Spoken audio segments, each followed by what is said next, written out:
아라비안 나이트, 바다 사나이 신드바드, 코끼리와 상생을 이루는 신드바드. 여섯 번째 여행에서 돌아온 신드바드는 앞으로 다시는 여행을 하지 않으리라 결심했는데 집에서 편히 쉬어야 할 나이였고 지금까지 겪은 끔찍한 고생과 위험 속으로 다시 뛰어들고 싶지 않았던 것입니다. 남은 생을 편안히 지내야겠다는 생각뿐이었는데 어느 날 친구들과 잔치를 벌이고 있을 때 칼리프가 보낸 관리 하나가 칼리프가 기니할 이야기가 있어 불러오라고 했다는 말을 전했습니다. 신드바드가 관리를 따라 궁에 갔더니 칼리프는 신드바드에게 세렌디브 왕에게 답신과 선물을 갖다 주라는 청천벽력과 같은 부탁을 했고 신드바드는 부디 명령을 거둬달라고 했으나 칼리프의 부탁을 거절할 수 없었습니다.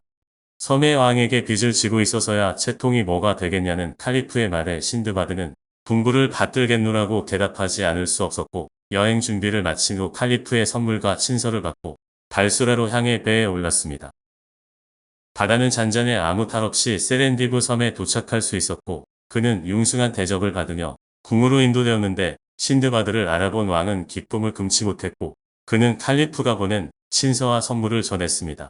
칼리프가 왕에게 보내준 선물들은 황금천으로 덮여 있으며 가격이 천색행으로 추산되는 침대 한 대, 진귀한 천으로 지은 옷 50벌과 최고급 백색 아마포로 지은 옷 100벌 등이었습니다.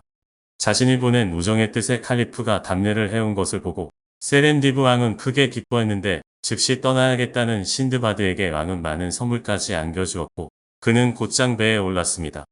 빨리 바그다드로 돌아가고 싶어서였지만 하느님의 뜻은 달라 희망대로 무사히 돌아갈 수 없었는데 사나흘 후 해적의 공격을 받은 것으로 방어 수단이 전혀 없어 놈들에게 곧바로 배가 점령당했습니다. 선원 몇 사람은 맞서 싸우려 했지만 소중한 목숨만 잃었고 대항을 포기했던 신드바드와 다른 사람들은 사로잡혀 노예가 되었는데 해적들은 일행이 가진 것을 모두 빼앗은 후 떨어진 섬으로 데려가 노예로 팔았습니다. 신드바드를 사간 사람은 어떤 부유한 상인이었는데 그는 신드바드를 자기 집으로 데려가 잘 먹인 후에 깨끗한 종의 옷으로 갈아입혀 주었고 며칠 후 무엇이든 할 줄 아는 일이 있는지 물었습니다.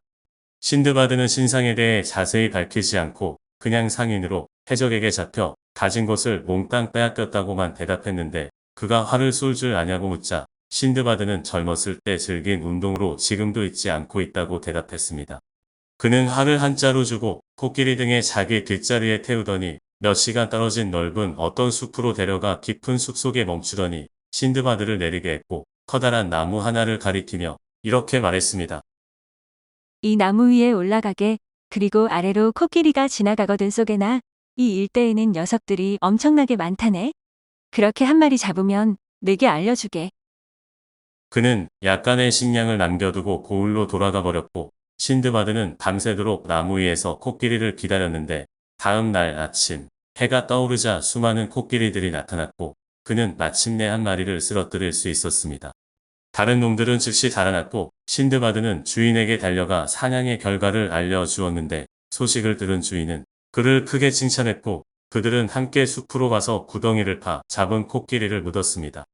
주인의 말에 의하면 이렇게 놔두었다가 코끼리의 몸이 썩으면 다시 돌아와 상나를 떼어서 판다는 것인데 신드바드는 2달간 사냥을 계속하며 거의 매일 코끼리를 잡았는데 이 나무 저 나무를 옮겨 다녔습니다. 그러던 어느 날 아침 코끼리를 기다리고 있을 때 놀랄 일이 벌어졌는데 숲 전체가 진동할 정도로 큰 발자국 소리를 내며 나타난 코끼리들이 그가 숨어있는 나무 아래 멈춰서 나무를 에워쌌습니다. 코를 치켜들고 신드바드를 노려보다 그 중에서 가장 덩치가 큰 녀석이 코로 나무 아래를 감고 나무를 뿌리째 뽑아 쓰러리자 그는 땅에 떨어지는 신세가 되었는데 코끼리는 그를 자기 등에 올려놓았습니다. 화살통을 옆에 찬 채 놈의 어깨에 걸린 신드바드는 반쯤 죽은 상태였는데 코끼리는 무리를 거느리고 어디론가 갔더니 그를 내려놓은 다음 무리를 이끌고 사라져 버렸고 그는 거의 혼절한 상태로 누워 있었습니다. 얼마 후 더 이상 코끼리들이 보이지 않자 몸을 일으켜 살펴보니 꽤 길고도 넓은 언덕이었는데 사방의 땅이 온통 코끼리의 뼈와 상나들로 뒤덮여 있어 이 광경을 본 그는 그곳이 코끼리들의 무덤임을 알 수 있었습니다. 그들은 이곳의 위치를 알려주려고 그를 일부러 데려왔던 것인데 상아만을 노리고 학살을 자행하는 인간들에게 이 장소를 알려줘 학살을 중단해 달라고 호소했던 것으로 그는 종일 걸어 주인집에 도착할 수 있었습니다. 이상한 것은 오는 길에 한 마리의 코끼리도 마주치지 않았다는 것으로 신드바드는 사람들이 자유롭게 언덕에 갈 수 있도록 녀석들이 일부러 길을 열어주었다는 사실을 알 수 있었습니다. 걱정이 가득했던 주인에게 신드바드가 사실을 말해 궁금증을 풀어주었고 다음 날 함께 언덕에 올라가자 그것이 사실임을 확인한 주인은 뛸 듯이 기뻐했는데 그들은 더 이상 실을 수 없을 만큼의 상아를 갖고 돌아왔습니다. 네, 형제여. 형제라는 칭호를 쓰는 것은 이 엄청난 발견으로 나를 부자로 만들어준 자네를 더 이상 종으로 대하고 싶지 않기 때문일세. 하느님께서 자네에게 만복을 내려주시길 바라네. 그는 하느님께서 그에게만 은혜를 베풀어 코끼리들의 노여움으로부터 지켜준 것이고 이것은 그를 특별히 사랑하신다는 증거이니 보답으로 그를 해방해 주는 것은 물론 상당한 재산까지 주겠다고 했습니다. 이 고마운 이야기에 신드바드는 자기에게 자유를 준 것만으로도 빚은 충분히 갚았다며 우울에 기여할 수 있었던 공을 보답하고 싶으면 자기 나라로 돌아가는 것을 허락해 달라고 했습니다. 그러자 그는 곧 몬순이 불어오면 배들이 상아를 실으러 올 것이니 그때 태워서 보내주겠다고 했고 계절풍이 불어올 때까지 그 집에 머물며 언덕과 집을 왕래한 결과 창고를 상아로 가득 채워 놓을 수 있었습니다.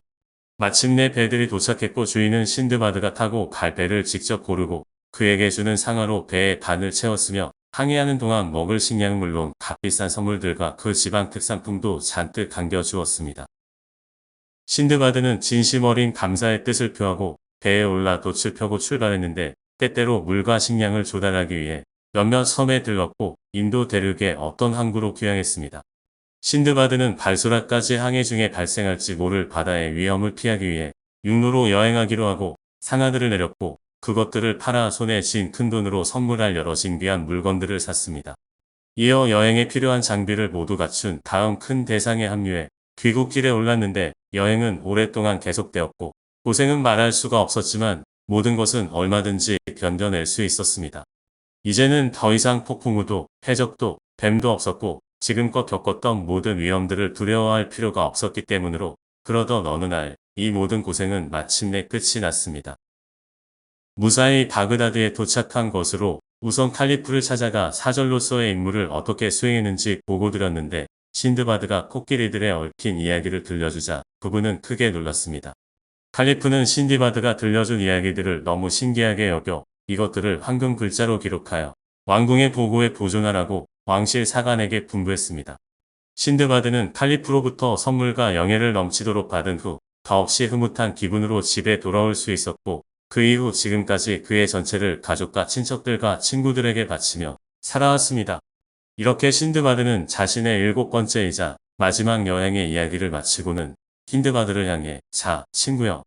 자네는 나만큼 고생한 사람 이야기를 들어본 적이 있나라고 말했습니다. 그가 말을 마치자 신드바드는 신드바드에게 다가가 손에 입을 맞추며 선생님에 비하면 제 고생은 정말 아무것도 아니군요. 물론 일을 할 때는 좀 힘들지만 그래도 몇 푼 벌 생각을 하면 위로가 되니까요 라고 말했습니다. 신드바드는 그에게 다시 백색행을 선사하면서 그를 친구로 삼았고 바다 사나이 신드바드를 평생 기억할 수 있도록 이제 짐꾼 일을 그만두고 앞으로도 계속 자기 집에 와서 먹으라고 청했습니다. 아라비안 나이트, 세계의 사과 이야기로 이어집니다.